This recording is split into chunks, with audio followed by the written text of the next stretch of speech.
हाँ, नमस्कार साथियों। आज हम बीए सेकंड ईयर के लिए टॉपिक लेकर आए हैं महाभियोग की प्रक्रिया राष्ट्रपति के मामले में। तो हमने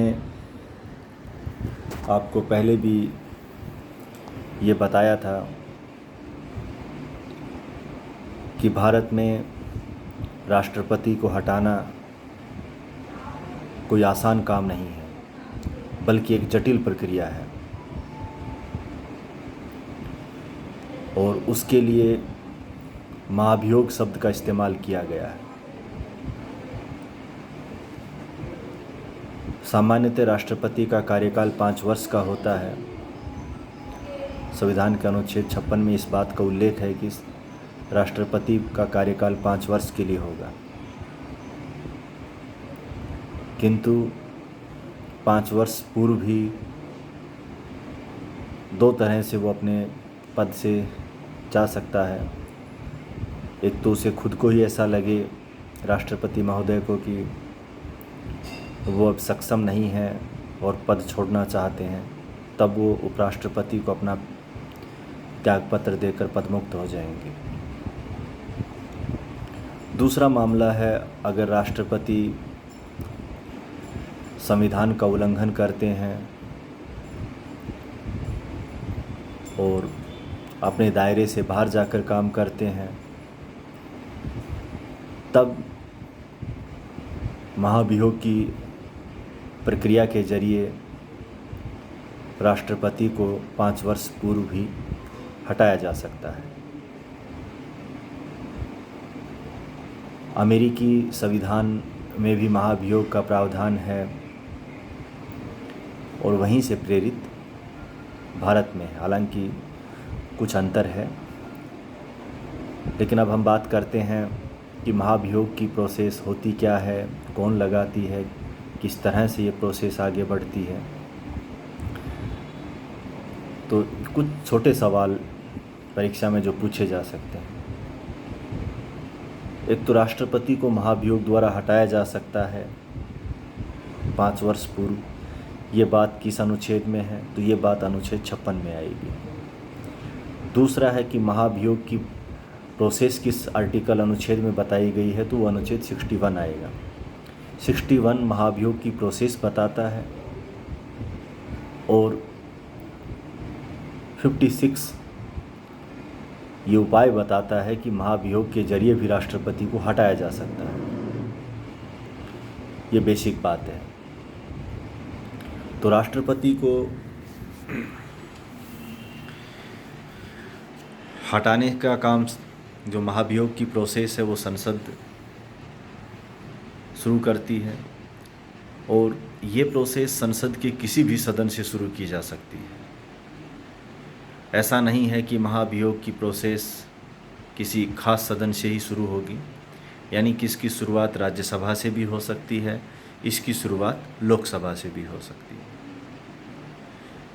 लेकिन प्रोसेस का अंतर है और यानी कि जो सदन शुरुआत करता है उसकी अपनी भूमिका है, उसके बाद जब दूसरे सदन में मामला जाता है तो उसकी जो भूमिका है थोड़ी बदल जाती है।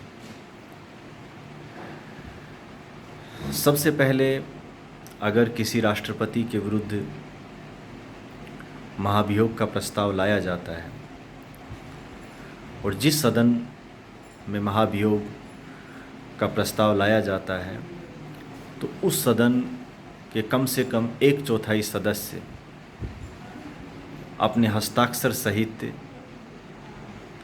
इस बात को संबंधित सदन के जो अध्यक्ष हैं, यदि लोकसभा है तो स्पीकर, अगर राज्यसभा है तो राज्यसभा के उपसभापति यानी कि सभापति यानी कि उपराष्ट्रपति, उसको उनके पास ये प्रस्ताव प्रस्तुत करेंगे कि सदन में राष्ट्रपति के विरुद्ध महाभियोग का प्रस्ताव लाया जाना चाहिए, विचार किया जाना चाहिए।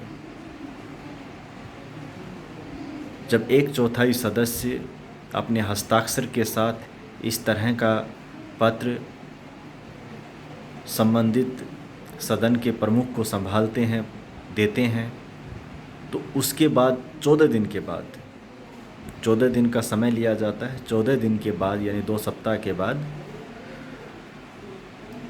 उस प्रस्ताव को, राष्ट्रपति को पर हटाने संबंधी या महाभियोग संबंधी प्रस्ताव को सदन में लाया जाता है, उस पर विचार किया जाता है और उन सब बातों पर चर्चा होगी कि इनके विरुद्ध ये प्रस्ताव क्यों लाया जा रहा है, संविधान के किस प्रावधान का इन्होंने उल्लंघन किया है, वो सब बातों पर चर्चा होती है। फिर लास्ट में वोटिंग होती है। वोटिंग में अगर उस सदन की कुल सदस्य संख्या का, ये ध्यान रहे कि कुल सदस्य संख्या की बात है, उपस्थित और मत देने वाले सदस्यों की बात नहीं है, सदन की कुल सदस्य संख्या का 2/3 बहुमत चाहिए। यानी कि अगर 100 हैं तो 66-67 लोग चाहिए। तो आप देख सकते हैं कि लोकसभा में 543-45 जो हैं टोटल, तो उनका 66% निकलेगा, तो करीब 300 से भी ऊपर चला जाता है। तो इतना मेजॉरिटी चाहिए अगर लोकसभा से शुरू होती। राज्यसभा की अपनी कम रहेगी क्योंकि भाई उसमें 250 सदस्य हैं। अगर 2/3 सदस्य कुल सदस्य संख्या के उस प्रस्ताव के पक्ष में अपना वोट दे देते हैं, कम से कम है, ज़्यादा से ज़्यादा कितने भी हो सकते हैं, पूरे भी हो सकते हैं, तो उसके बाद वह प्रस्ताव उस सदन से पारित माना जाएगा। जब उस पहले सदन से प्रस्ताव पारित हो जाता है और ये मानता है पहला सदन कि राष्ट्रपति के विरुद्ध लाया गया प्रस्ताव सही था, तो उसके बाद राष्ट्रपति के विरुद्ध जो महाभियोग का प्रस्ताव है वो दूसरे सदन में आता है। या दूसरे सदन का मतलब द्वितीय सदन या राज्यसभा से नहीं, यहाँ दूसरे सदन का मतलब है कि महाभियोग की प्रोसेस में जिस सदन ने पहल की वो पहला सदन कहलाएगा और जिस सदन ने उसके बाद आगे की भूमिका निभाई वो दूसरा सदन कहलाएगा। अर्थात अगर महाभियोग के प्रस्ताव की पहल अगर राज्यसभा से होती है तो राज्यसभा पहला सदन कहलाएगा और दूसरा सदन लोकसभा कहलाएगा। अगर महाभियोग प्रस्ताव की पहल लोकसभा से होती है तो लोकसभा पहला सदन कहलाएगा और राज्यसभा दूसरा सदन कहलाएगा। तो यहाँ जो सामान्य जो प्राथमिक और द्वितीय सदन की बात है उससे अलग रहना है। यहाँ जब दूसरे सदन की बात कर रहे हैं तो इसका ज़रूरी नहीं है कि राज्यसभा से ही मतलब हो।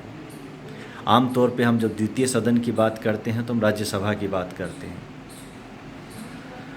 तो दूसरे सदन में जब मामला जाता है महाभियोग का प्रस्ताव का, तो वहाँ जांच बिठाई जाती है, एक इंक्वायरी बिठाई जाती है। उसमें बाहर से भी किसी सदस्य को शामिल किया जा सकता है और सदन का अपना भी इंक्वायरी हो सकती है। तो वो पूरी तरह से जांच करती है कि कहीं मामला राजनीति से प्रेरित तो नहीं है। जांच रिपोर्ट एक अपनी निश्चित समयावधि में जब सदन में अपनी रिपोर्ट प्रस्तुत करती है, उस रिपोर्ट में बताया जाता है कि इन पे लगे आरोप सही हैं या गलत हैं। अगर उसमें ये कहा जाता है कि इन पे लगाए गए आरोप सही हैं तो फिर सदन में विचार विमर्श होता है और फिर वोटिंग होती है। वोटिंग के बाद वही जो हमने बताया है कि जैसा पहले सदन में 2/3 बहुमत की बात है, वही बात दूसरे सदन में भी लागू होती है। तो दूसरे सदन में भी वोटिंग के साथ अगर 2/3 सदस्य कुल सदस्य संख्या के राष्ट्रपति को हटाने संबंधी प्रस्ताव है, महाभियोग है, उसके पक्ष में वोट कर देते हैं तो राष्ट्रपति को अपना पद छोड़ना पड़ता है। यद्यपि वो अपने पद पर तब तक बने रहेंगे जब तक कि नए राष्ट्रपति का चुनाव नहीं हो जाता है। जो ही वो चुनाव होगा और उत्तराधिकारी ने अपना पद संभाला तो वहीं राष्ट्रपति का पद उसको संबंधित व्यक्ति को अपना पद छोड़ना पड़ेगा। तो ये एक प्रोसेस है महाभियोग की और ये शक्ति संतुलन के सिद्धांत में भी है ही है। जैसे हम नियंत्रण एवं संतुलन का सिद्धांत कहते हैं कि हमने अलग अलग संस्थाओं को स्वायत्तता भी दी है, लेकिन इतनी स्वायत्तता भी नहीं दी कि वो